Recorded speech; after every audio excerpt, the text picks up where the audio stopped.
Welcome to the Art and Hustle podcast, a gallery of conversations, a space where you can hear all the amazing stories and life lessons of my guests. I'm your host, Cheng, fashion designer turned multimedia artist, and I want to give you a space to tell your story. Hey, what's up, Linda? Hello. Welcome, Gahrey. Let me show up. Welcome to the Art and Hustle podcast. Today we have Gahrey Ovalle, a really good friend of mine from high school. Thank you for joining me today, Gahrey. Thank you, Linda. Always a pleasure to be here and talk to you. Thank you so much. So I wanted to tell the people a little bit about your background, how we grew up in CI, struggles that we have gone through there with race and the environment, and where you are now. Awesome. So I appreciate that. One, it's always great to see you. It's always great to break digital bread, right? So CI, where we met each other, right? Inside the school districts, kind of hanging out, running around out on Long Island, New York. Nice little suburban area. And for me, the best part of Central Islip was just the rainbow coalition of individuals that were there, right? There were so many different types of people, you know, sizes, shapes, colors, all of it. So when we had a chance to grow up, we had a chance to grow up with everyone and see everyone and get along with everyone. And really that helped. I think that helped more than anything, and not just with myself, but with our group, right? I totally agree. At that age. We easily started to make friends and make success and, you know, reach milestones when we started to engage with the real world because of that foundation that we had in Central Islip growing up. But, you know, growing up in CI through the 70s, 80s, 90s, you know, my parents were first generation immigrants here to this country. They both naturalized. From where? My father from the Dominican Republic and my mother from Curacao, which is one of the Dutch islands. Right? So were you born here, or? Yeah, I was born here in Long Island, Bayshore, right? So right in the house with us out here. So, you know, growing up here, you know, at that level, we were at or below the poverty line, you know, most of the time when I was growing up, you know, so things were tight, things were not easy to come by. And we had to be really careful and cautious, you know, growing up, because we obviously didn't have a whole lot. And that really tailored my experience, you know, kind of recognizing where I was, and more importantly, when I started to engage with the world, recognizing exactly what I didn't have and what others had and things like that. So it just allowed me, you know, that perspective, that point of view. And then over time, you know, we started to do better the longer we were here in this country. And then before you know it, we kind of, you know, stacking our wins and stacking our bread and stacking money and making some gains. And before you know it, we started to do well. But, you know, when we were younger growing up, when I was younger growing up in Central Islip, that's very much what it was like. So it gave me a chance to really understand what it was like to not have. And then when I grew up, started to have more, I was just able to recognize and stay grounded in remembering, right, all that I didn't have and what that experience was like, so that I didn't become a little too privileged, right, in my own success, but more importantly, not raise privileged children, because the world doesn't need more of that. No, we don't need more of those. No, definitely not. Now, do you have brothers and sisters? I do. I have two siblings older and one sibling younger, right? A brother and sister older and a brother younger. So there's four of us all together, and we had a chance to run around and hang out. And the nice experience is that me and my younger brother, we're about a year and change apart. My older siblings, they're about a year and change apart. But between us, there's about 6 or 7 years. So there's a nice gap between them. So they got to grow up together. And my younger brother got to grow up together. And it made for a really fun dynamic when we were coming up. Oh, that's great. That's great. That's awesome. Now, was there any particular mentor when you were growing up that really influenced you and your motivation and hustle that you have currently now? Yeah, I think, and I think that's true for most people, right? We are on a journey. And that spectrum, that arc, depending on where we are, that kind of dictates the experience we have, what we're going to get out of it, our understandings at that point. And then when we move later on in life, well, it's totally different at that point. Yeah. So when I think about mentors, I think about them in my younger space. And in my younger space, you know, my parents had divorced when I was young. So at that point, I was, you know, being raised in a single family house, in a single parent household. And at that point in time, my father wasn't around.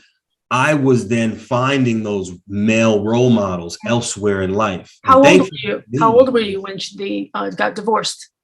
So when it was finally official, I guess I was about 10, but, you know, it was collapsing for years, you know, leading up to that. Okay.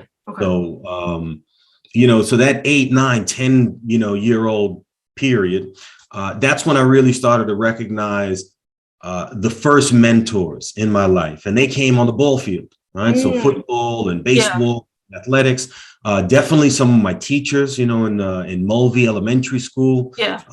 Just really, really important and impactful, because I recognized, you know, in order to grow up and be a responsible man, I was going to need those examples in my life. You know, what does that look like? You know, my mother certainly didn't know exactly how to raise a strong man at that point. So, you know, she did the best she could. And then I recognized where I wasn't getting those other things, and I looked elsewhere. And thankfully, I found positive role models, right? That were into good things, that led me in good directions. Right? I mean, because that's one of the major things is that, you know, you could be really influenced by your friends as you grow up to shape who you are, you know?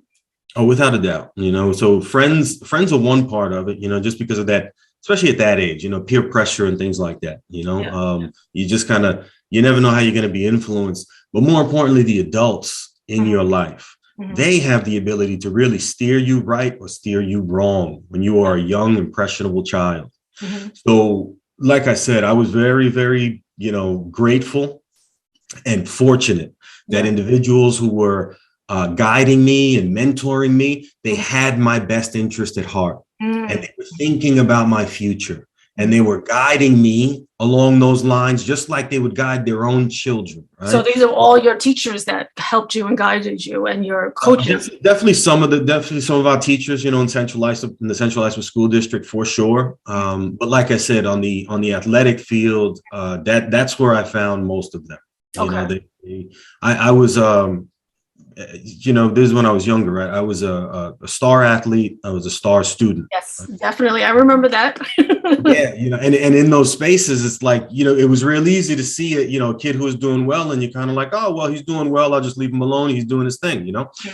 I was fortunate enough that these individuals recognized that I had a situation going on at home, and I was going to need a little extra help, and they stepped into those spaces. Now, it's not that we were having conversations about it. These are older people who recognize my situation and recognize the benefit to me for them to step in. Just very fortunate in that regard to have that, because so many children, they don't find that. And people leave them alone, and they let them wander by themselves. And before you know it, life starts to take very, very unfortunate turns, especially for young children who don't have guidance.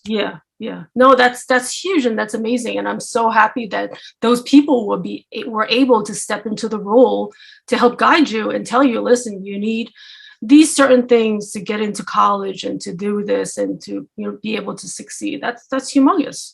Yeah, and I think even more so, even more so than that, even at the younger level, it was just like, look, you know, you have to be responsible, and sometimes you're gonna have to step up and do things you don't want to. And at this point in time, you're gonna have to learn how to be a man, because that's what your family needs. And I heard those things, even though I didn't understand them. Right? I heard them over and over, and then when I was finally at the position where, okay, my parents are finally divorced.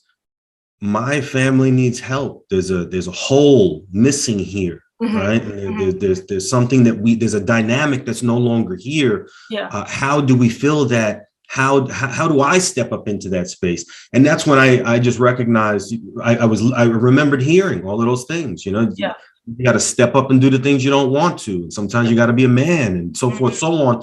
And I recognized, all right, you know, I think this is about time. I'm going to have to cut my childhood short and step into that role of older adult Mm. parent to my siblings when I was still a child. You know, I probably Really? was somewhere How between 10 old? and 12 years old when I Oh, read 10 it. and 12 is when you actually grasp that you have to actually start becoming. By 12, for sure. By 12 years old, I stepped into that space and I was caring for my younger sibling and my older siblings the exact same way. Wow.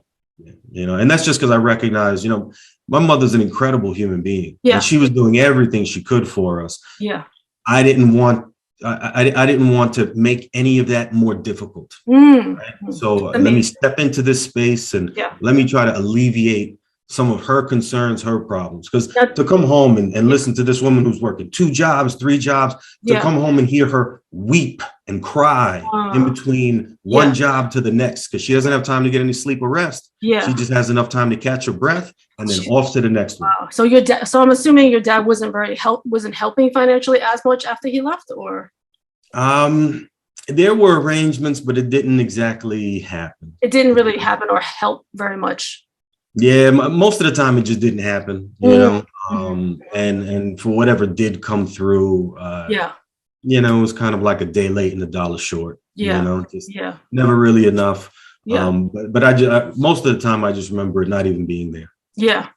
So now, how did you become like? Were you always like into books when you were young? Because I know you were in the honors program, and I knew you were very smart in high school and into sports and all that stuff. So were you always in the books and doing good grades, or did your mom like push that also on you? No, I was fortunate, right? So my sister was also a tremendous student and a tremendous athlete. Right? Okay. So I had a chance as I was coming up, right, in elementary school. She's a couple years older than me. What she would do as soon as I got home from school, we would have about an hour to 2 hours, kind of like an extended school program. And she would come and she would tutor me, and she would make sure I knew my stuff. Wow. And she would just drill all of this work into me, and she made sure that I had this outstanding foundational base, you know, educationally speaking. Yeah. And that was my foundation. Right? That allowed me to just look at school and see exactly how to succeed. Yeah. And I poured myself into it. Reading was definitely part of that. She definitely helped cultivate my reading habit. And I did a lot of reading, and I enjoyed all of it. But most of the time I just concentrate, time wise, I really just concentrate on playing sports, going to school, and then coming home, helping to take care of my family. Yeah. No, that's amazing. I always wondered, like, how were you always like into the books? Because you always did great in school. You know, you're probably getting all A's, right? Yep. Yeah.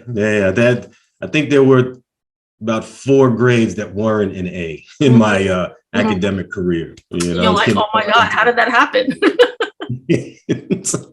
You know, at the end of the day, it's just I didn't want to be a problem. I remember, you know, let me tell you something. I remember one time I had to be in 11th or 12th grade. I remember I get it was 11th. It was definitely 11th grade. So I get one of those reports back. You know, we have those reports that come in between quarters, right? Yeah. The report cards. Progress report or something. The progress report, right?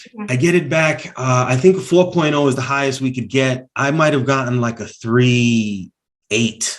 And you're like, what is this? I was embarrassed to show. I hid it. I hid it from my mother. Like I was embarrassed to show it to her. Like, my goodness, what is she gonna say? I gotta be somewhere, you know? Like, I put that level of pressure on me, and then I stayed with it. You know, how was she? Like, was she like pushing for A's or anything like that? No, she was happy that I was happy. Like, that's it. You know, she was happy that I was healthy. You know, so she knew that I always did well. She knew that my grades were not a problem. Regardless of what grade I got, it was just the level of pressure I was putting on myself. But you know, that 3.89 or 3.8, whatever it was, that's like an A- or a B+ or something. I was absolutely embarrassed to show that. I didn't show it to her till the next quarter when I brought it back up to like a 3.9 something. You know? Wow, that's amazing that you had that instilled in yourself and that your sister helped you. Get that, because so like I have similar, where my brother and sister were super academic and, you know, super book smart, and me being an artist, I was like, I can't compete with that. Like, I'm not gonna get all straight A's.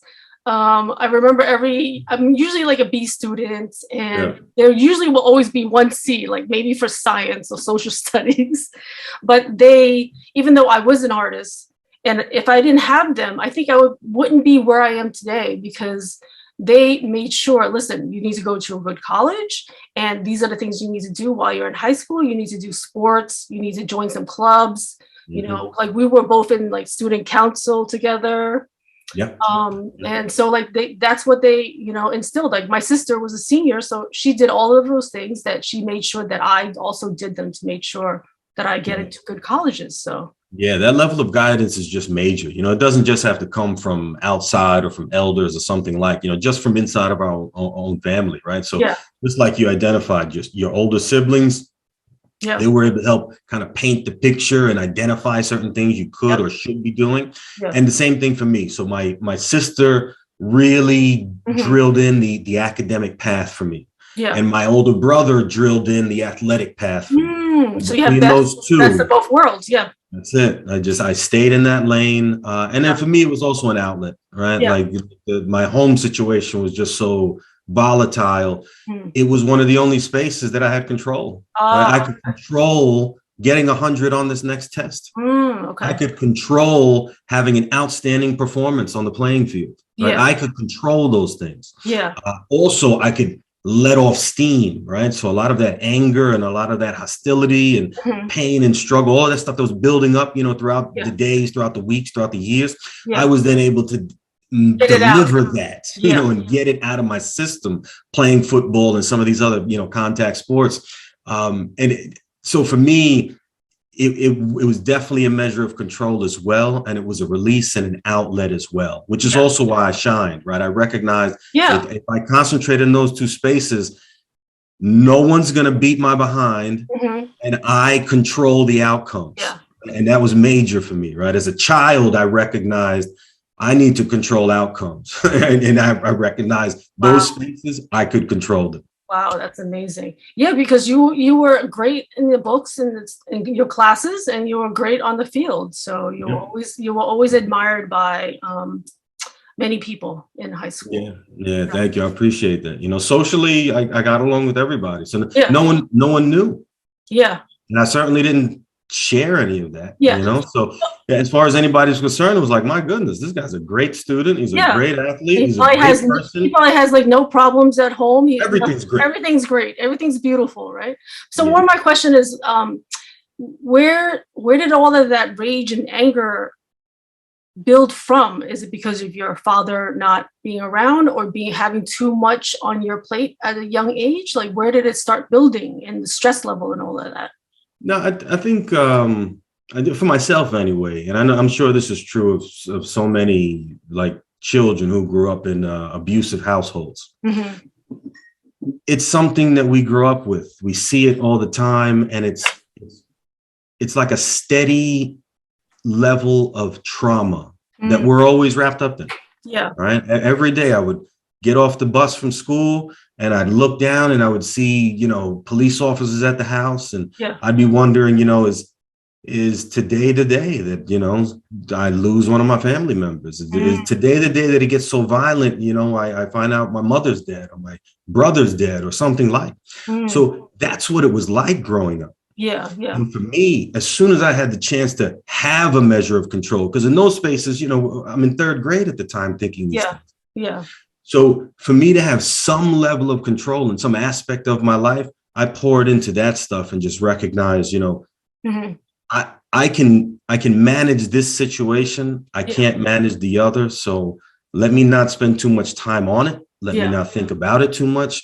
Let me just focus on what it is I can do well and stay in that space, you know?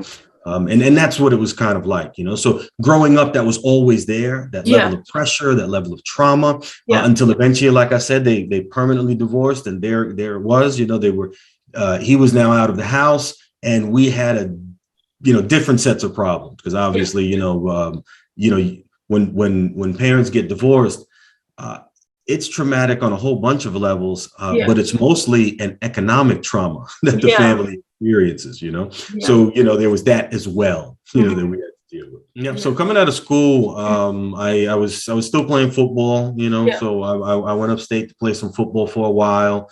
And that was fun, right? They had a great time. And like most football, injury prevents you from moving forward. As soon as I recognized that was happening, I said, all right, I'm going to start really concentrating on some of these other things that I'm getting into. I happened to meet my wife in college, right? So we were dating, you know, college sweethearts. So we were dating for a while. And then at some point in time, we just recognized, you know, pretty early, because we, you know, I was pretty mature for my age at that point. And I was always looking forward. I was always looking forward into the future. So at that point in time, I recognized, all right, you know, let me have some conversations with her and see if we're on the same page. Because I'm definitely ready to move forward and continue with my life. And family was a major part of that. And I needed to make sure that whoever I was going to be with, family was a major component for them as well. So we hit it off in a bunch of different ways. And at that point in time, we just recognized, hey, why don't we skip a couple of these steps? Why don't we just get right to it? Let's just get married, have kids. And that's exactly what we did. You know, and wait, how old were you then? 20, 22? I was 20 when I got married. 20. Wow. Yes. So 20 when I got married, 22 by the time we had, you know, my son. Because again, we recognized, let's get married early. Let's have children early so we can retire early. Right? And we were thinking about these things at, you know, 18, 19 years old. And, you know, we have no idea what that really meant. What does an 18-year-old know about, you know, family and children and retirement? But we were talking about it like we knew what we were doing. Well, that's great. You had aspirations and goals. That's great. So best foot forward, totally honest and authentic. We moved into the space, and 25 years later, we're still here, right? Still married. Children have, you know, graduated high school, graduated college. They're pursuing their secondary degrees now.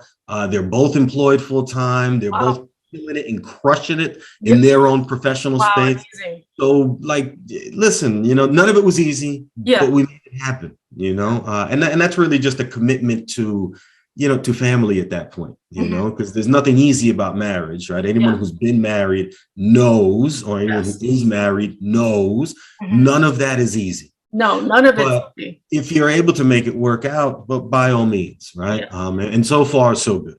So as soon as I got married, I was working for others, you know, kind of employed by others, just trying things out for size, you know, seeing what it looked like. When we started to talk a little bit more seriously about, hey, let's have children now. As soon as we started to have those conversations, I knew in that moment, I said, you know, employment it's not for me. I need to make sure I control my calendar.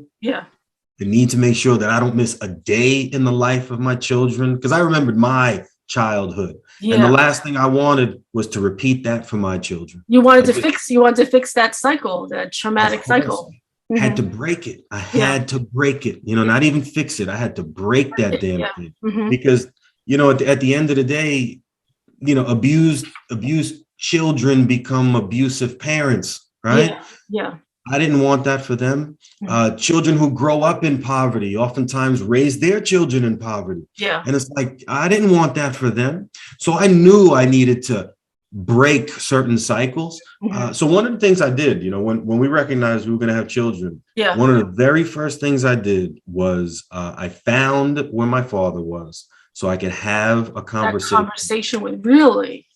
Forgive him and let go of all of that anger and animosity and hate, because I couldn't bring that into raising, you know, the parenthood, raising my children. I could not do it. So I recognized I had to let it go so that I could move forward peacefully and successfully. And it worked out beautifully, because that's exactly what happened. Did the conversation go well? Was it? It went better than well. You know, we managed to mend, you know, some of our relationships, and even today we still have a pretty tight relationship. You know, that's amazing.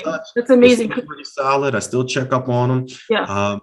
And that's, again, I attribute that to having to grow up so fast. You know, I didn't have to grow up and become an adult at 12. Yeah. I wouldn't have been thinking about any of these things at 18, because at 18, I would have finally been thinking about adult things, Yeah, you know? that's true. That's But true. I spent a decade Yeah. thinking about those things. And then I recognized, all right, I gotta reach out to him. Otherwise, I'm gonna make the same mistakes with my family. Yeah. Yeah. So I did that.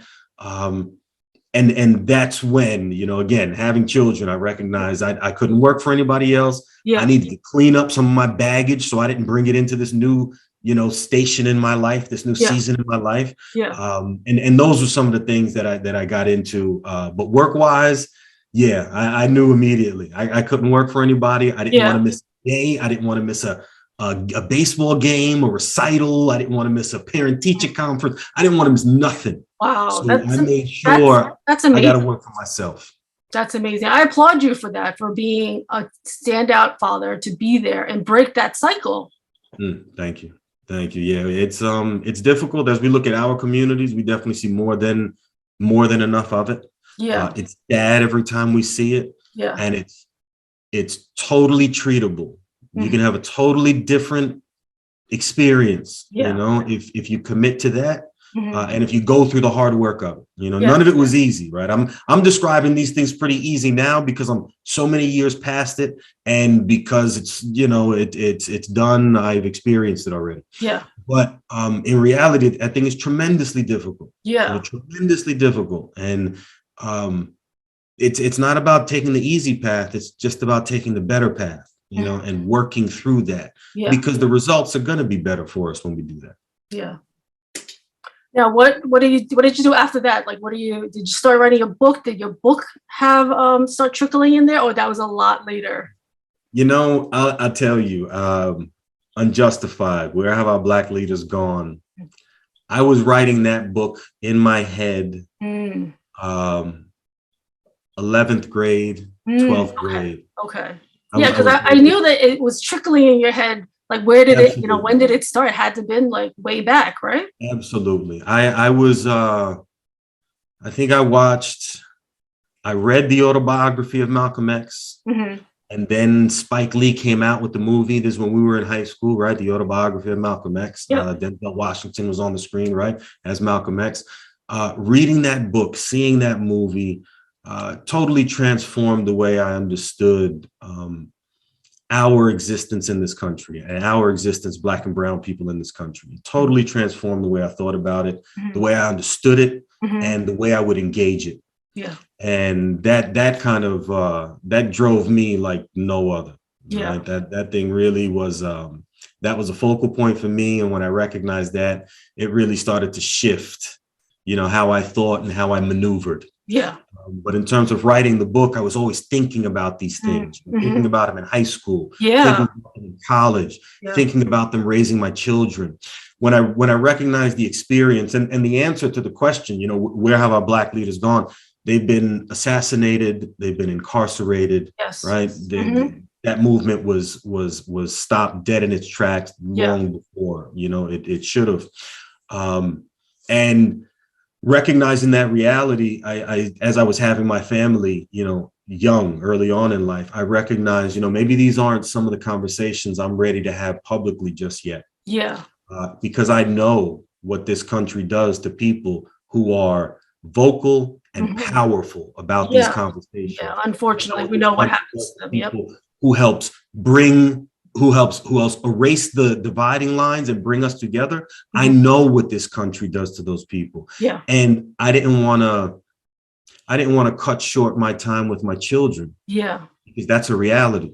So I waited until they were strong enough to defend themselves mentally, physically, verbally, spiritually, emotionally. Yeah. And at that point in time, I recognized, okay, I'm ready to dive into this thing full force. Right. So they were graduating high school and I was kind of putting these things together. Yeah. They graduated, got into college, and that's when I really started to kind of think about them even more. Yeah. And we were starting to graduate colleges, you know, the last 2 years or so. That's when I really dove into the book, and then I released it last year. Yeah. Well, congratulations. I'm so happy you got your book out there. Yeah, thank you. It was fun. It was a beautiful experience. Over the course of this last year, it became a bestseller as well. So that's another, like, really just it's so beautiful, to acknowledge the experience of it, the wins of it, and just the milestones, right? Like you never get.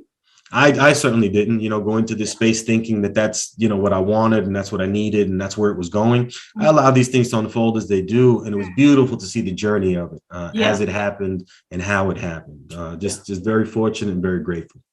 It's amazing. Now, are you going into more public speaking with the book?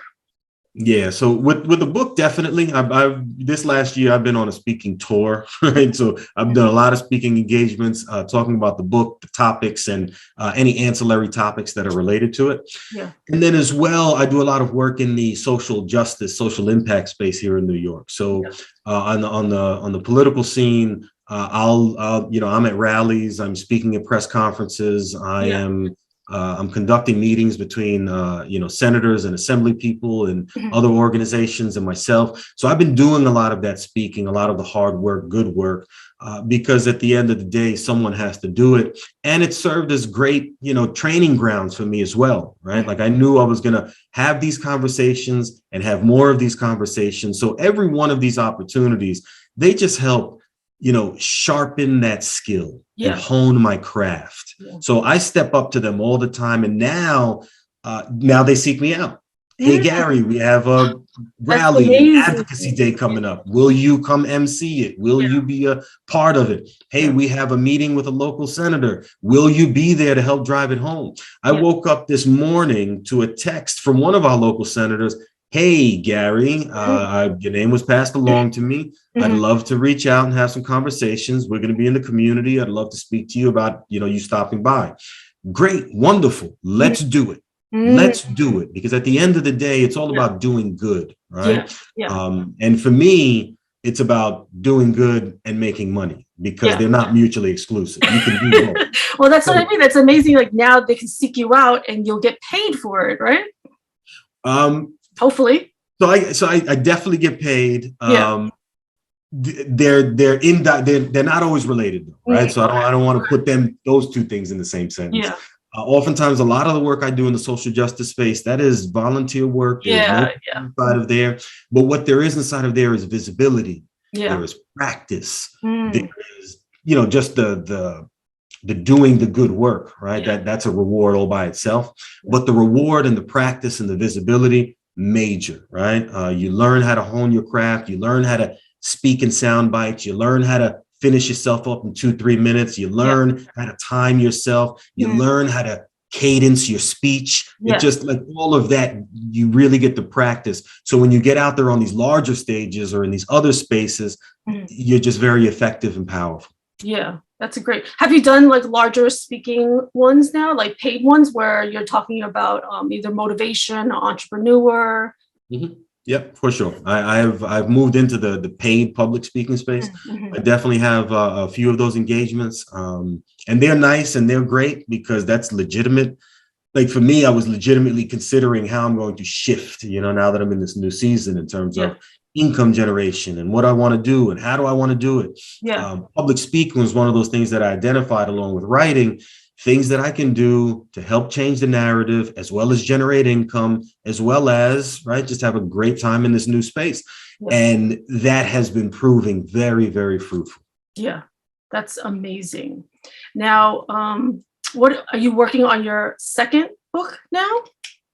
I am. As a matter of fact, I wrote the bones of the book already. I did it last year over the summer. Okay. And I was actually ready. I was ready to finish it and just finish up a nice quick book again, just like I did with Unjustified. Unjustified, for those of you who know or don't know, it's a quick, easy, simple read, very impactful, a lot of high level, conversations and topics, but it's a thin book. You can get right through it. Yeah. I was getting ready to make the same type of creation. And as I was writing, it was a different experience for me because I've already been here once already, in the writing experience, getting a book done.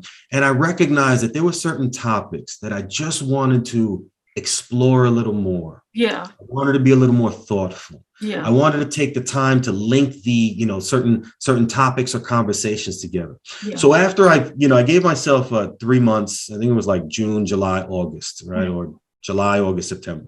I gave myself 3 months to write it. And sure enough, I wrote the bones of the book.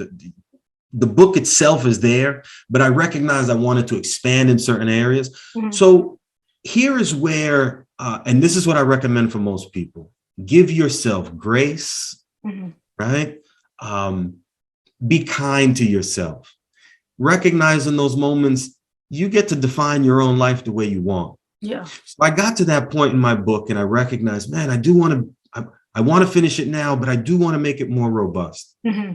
And then I recognized, wait a minute, why can't I just make it more robust? Why do I feel the need to finish now? Yeah. Why don't I take that limitation off of my plate? Mm-hmm. Why don't I just allow myself the room to move my schedule, change my schedule? And as soon as I did that, that thing looked like, oh, this is a piece of cake. I'm going to identify another couple months inside of the 2022 calendar. Yeah. I'm going to expand it in those months, and then it'll be finished just the same way. And I'll be just as happy and just as satisfied, if not more so. Yeah. And once I did that, recognizing that my life is a living and breathing calendar, mm-hmm. I'm allowed to make changes. Yeah. There's no problem if I do, right? If I want to change a deadline, so be it. Yeah. I don't have to beat myself up over it. As soon as I did that, it was just night and day. I recognized the book. The pressure of finishing it just kind of left and finished. And I immediately recognized, all right, I'm going to come back to this thing a little bit later and then finish it inside of 22. And then we'll see about releasing it either in 22 or 23. But I definitely am doing it. And I am going to expand it a little bit more. As a matter of fact, Unjustified, I think hits Unjustified, my first book, hits the United States libraries. There's a section of libraries that are picking it up now. So that's amazing. That's amazing. Congratulations. Now, are you going to do an Audible? Yeah, Audible audio one. Are you going to do audio? Yeah, no, it's Audible. Audible and audio book. Yeah. I am. I had this thing on my calendar last year. Mm-hmm. I just ran out of time. Right. I found a studio in which I could do it. Oh, okay. I spoke to the people who run it, and they were like, all right, no problem. We've done this before. We know how to set up all the parameters and whatever they need to make that right. Mm-hmm. And I said, all right, great, no problem. We figured out the time, but then my schedule just got so busy because I do so much, I do a lot. I do way more than I should be doing. No, you don't do anything, right? You just because I love it. Nothing. I say it all the time, right? I'm always busy and I'm happy for it. It's better than the alternative, mm-hmm. right? So I've been meaning to go ahead and just talk out this book. So I'm probably going to get it done in the next couple months. I reached back out to them recently and said, hey, I want to get back in and get that done. I only need like a weekend to get it done. I'm only harassing you about that because I love audiobooks. Me too. I just got into them. I was like, my goodness, this is so much fun. My book needs to be an audiobook. Well, that's what I mean. I'm sorry. I have to admit, I did not finish your book yet. It's only 10 pages. I know. It's only like a couple pages. I know. So listen, like when I remember when I was used to work in the city, I would try to read a regular book, but then I would like either fall asleep, get nauseous from reading the book. And so I was like, I can't do this. I'm getting older and this is not working for me. So I need audiobooks. So Gahrey, I need the audiobook of your book so I can finish it. I know. You know what held me up? I was going to have someone else do it. And I had so much pushback. You see how you're shaking your head? I had so much pushback. Like, no, you need to say, you need to. This is you. This is your baby. It needs to have all of your voice in it, all your your passion, motivation. Like it has to be you. Because one of the things I really hate when I'm listening to audiobooks, like sometimes the voices, I was like, what? This is terrible. I can't even listen to this book because this voice is horrible and this is not going to work. So it has to be you, Gahrey. Yeah. So I definitely have that on my calendar this year. I'll probably be getting it done in the next couple months.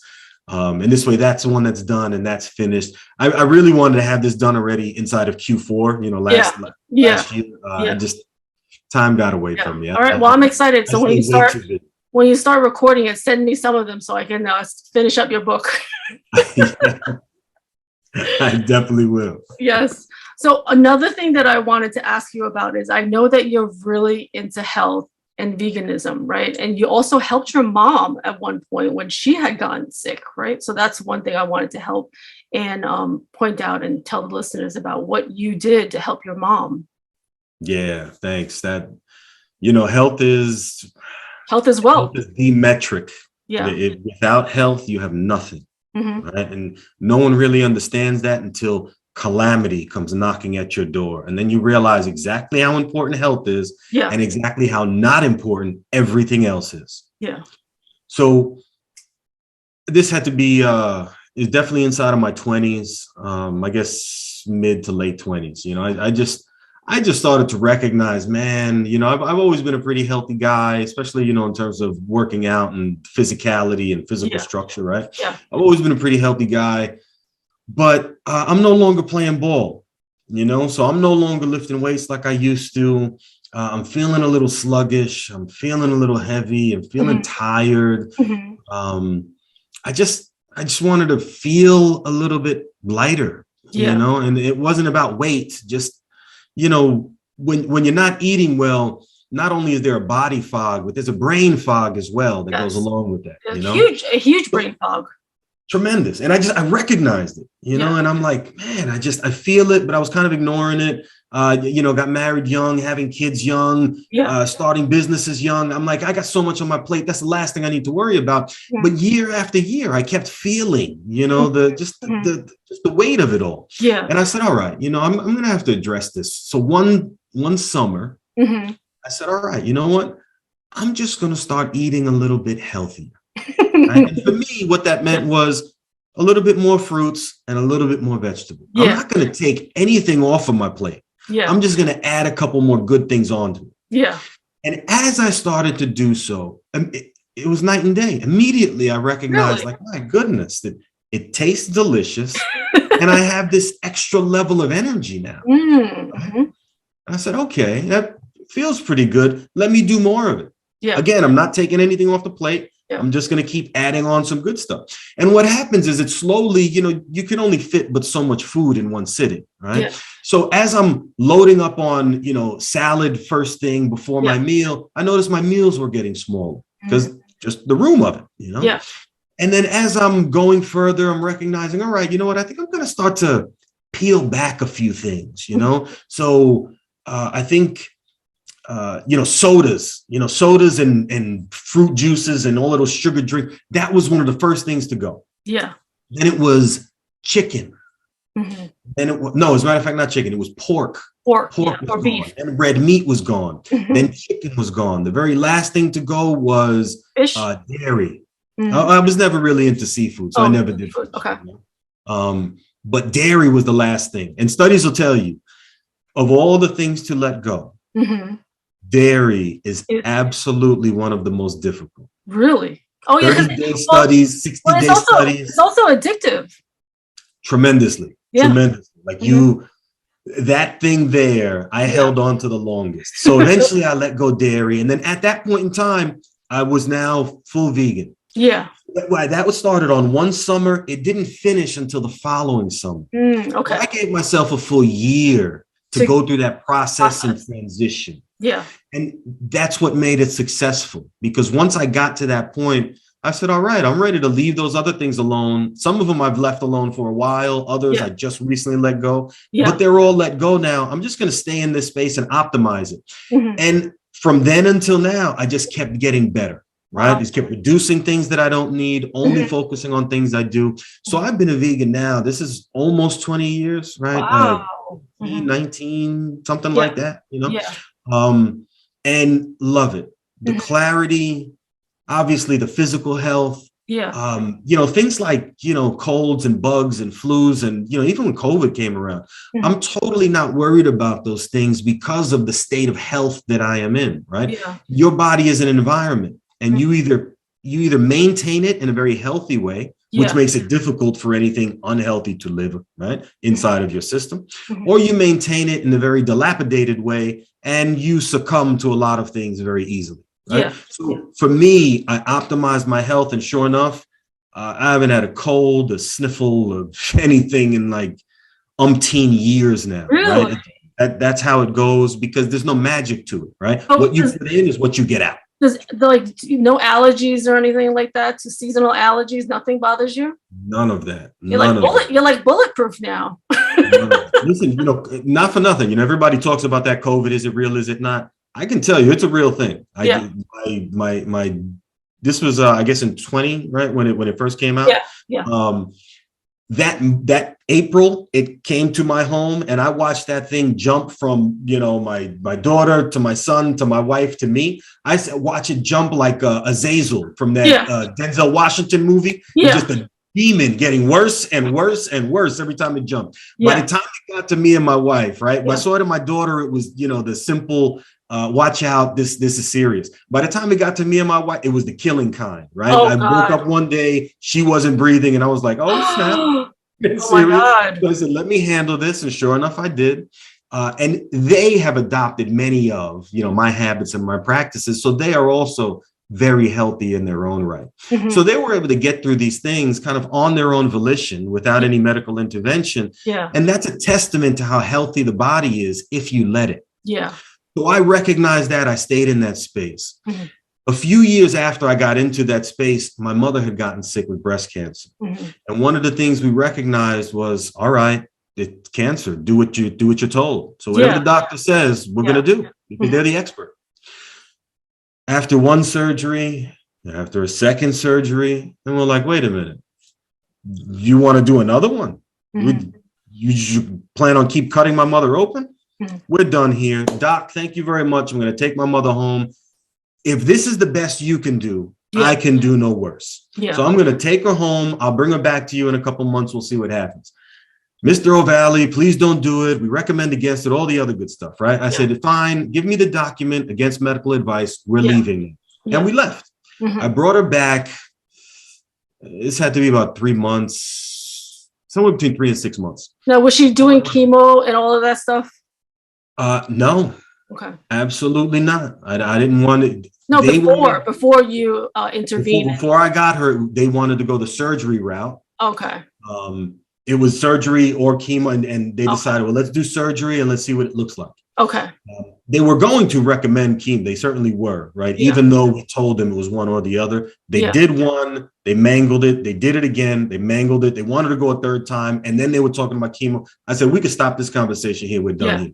Yeah. I'm going to take her home and I'm going to take care of her. And that's terrifying, Linda. Right? Yeah. That's to take someone, what you do with yourself, that's your own business. To take someone else's health in your hands, that's terrifying. Right? Yeah. What if you mess up? Now you're talking about your mother. Yeah. What if you mess up? What do you tell your siblings? Mm-hmm. At some point in time, we just have to be courageous in what we know. Yeah. I knew that I'm going to put her in a healthier state. Mm-hmm. And then bring her back and let's see what happens. That's what I knew. Yeah.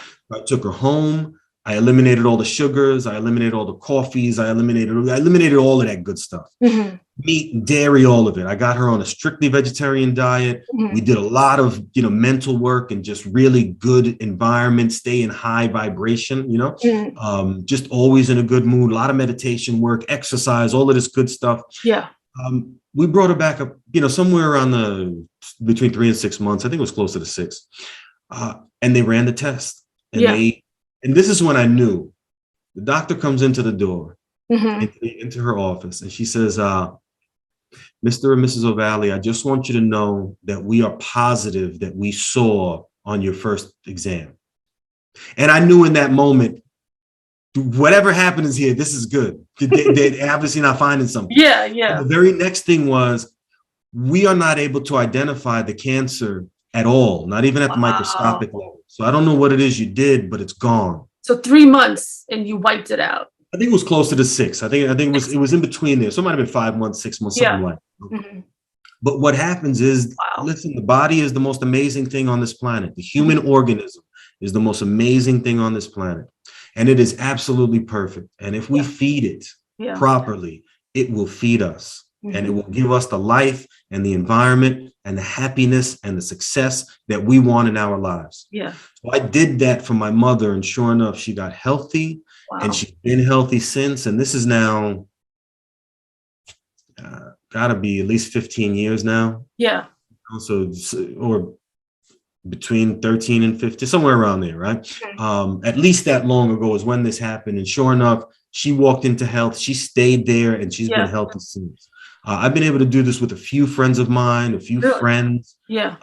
Because at the end of the day, the proof is in the pudding. What you put in is what you get out. Yeah. And if you maintain an environment that's very unhealthy, then things have the ability to take root and stay. And if you have an environment that's very clean, it's very difficult for anything to take root, let alone stay. Yeah.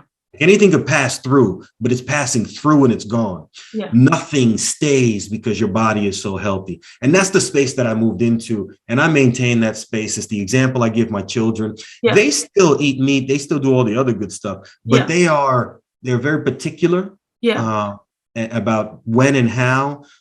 And they also have a lot of good, clean eating habits as well. So all of that just continues to benefit them. And they've all experienced and tried out, veganism on for size. We'll see if they stay with it or not. And I think for the most part, they just do it periodically. They recognize the benefit, almost like fasting, right? They'll go into that vegan state, a couple weeks or a couple months out of the year. Well, that's great. So they'll indulge on some of the meat things that they like to eat, but then okay, now I need to detox. Yep. Right? Yep, definitely. And when it's time to detox, not for nothing, that's the best thing for you, Forget about what should I put in, just stop putting in stuff. Yeah. You will slowly walk back to health. Yeah, that's true. Stop putting things into your Just stop accumulating just too much, the negative things and the bad stuff mentally, physically, all of that stuff. Think about the United States as a culture. Yeah. It is a hoarding culture. They hoard everything and anything. How much you can buy, can I get it? Someone's basement. Look at what they do with their mind, the stuff that they put in there to accumulate. Yeah. The same thing is true with their body. Yeah. They just accumulate so much garbage. Yeah. And we are we are nothing more than an accumulation of what it is we do, all those little steps. So if we accumulate a lot of the good steps, then that's going to be our result. And if we accumulate a lot of bad steps, then that's going to be our result. It's just that simple. The equation is too easy. We have to get out of our own way in order to make that happen. Yeah, that's the most difficult thing for a lot of people, is to just get out of their own way and take that first step of action. Yes.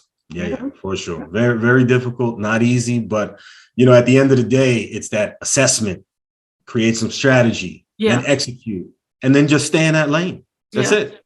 It's just that simple, right? It's not difficult to get out of our own way. It's not difficult to be a positive force in our own life. Yeah. We choose that. All you have to do is choose it. Yeah.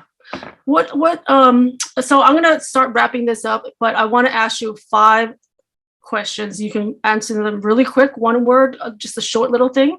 So number 1 is, what do you believe is the purpose of life? Love that. Life is exactly what you make it. Your purpose is whatever you want your purpose to be. There is a truth to being kind and considerate to others on your journey. Your purpose can be strictly for you and yourself, and that's totally okay, as long as you're not infringing or hurting others on your own path, right? But find your happiness, right? Our purpose is to find our own happiness, whatever that is. Find that space, do it, love it, be it, live it. Perfect.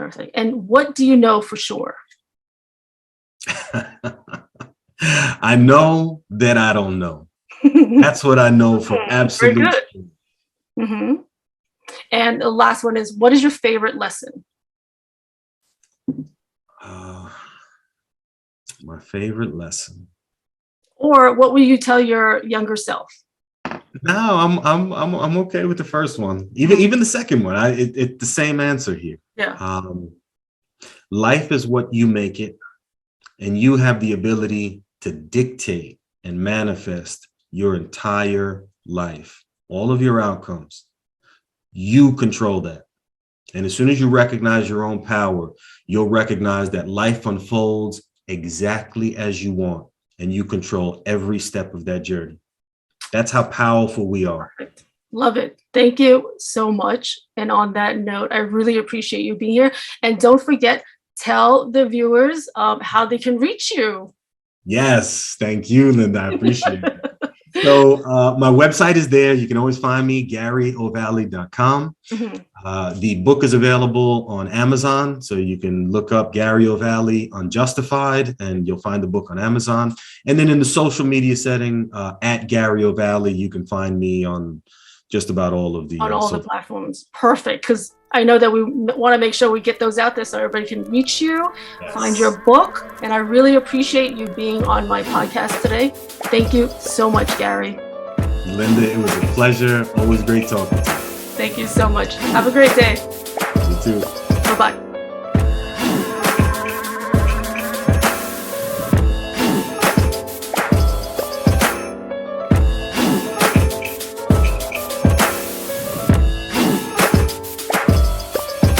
That's awesome. That's awesome. That's the painting in the background. Yeah. That's a Linda Cheung original. That's a Linda Cheung original, yeah. Mine too. Mine too. It's a Linda Cheung. Oh my God. Really? Oh my God. He was, Lisa Schiavo was up there as one of my favorites as well. Was he? Who were some of your other favorites? I think, you know, my favorites ended up being inside of, you know, the court space, you know, so Clemente, you know, O'Shaughnessy, I love that guy, but that's because he would allow me to lift weights during school hours. Yeah. So, like, those were my favorites, right? But, you know, Schiavo, he definitely was one of mine. Yeah. In the high school, for sure. I enjoyed his class.